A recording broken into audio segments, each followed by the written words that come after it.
শৈশৱ আজি কিয় বাৰু ইমানকৈ মনত পৰে শৈশৱলৈ? কি যে ধুনীয়া আছিল শৈশৱৰ জীৱন। স্কুলত গৈ ৰং ধেমালিৰে খেল খেলিছিলোঁ।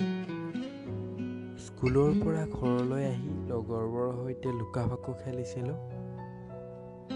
কি যে বিন্দাছ জীৱন আছিল শৈশৱ। নাছিল কোনো টেনচন।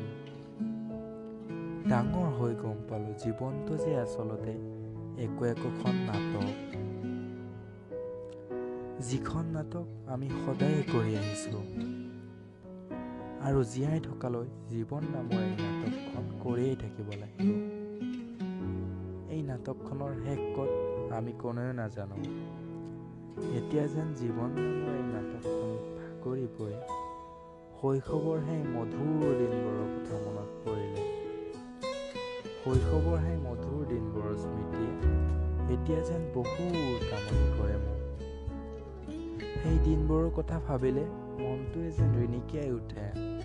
উভতি যাব মন যায় আকৌ শৈশৱৰ সেই মধুৰ দিনবোৰলৈ।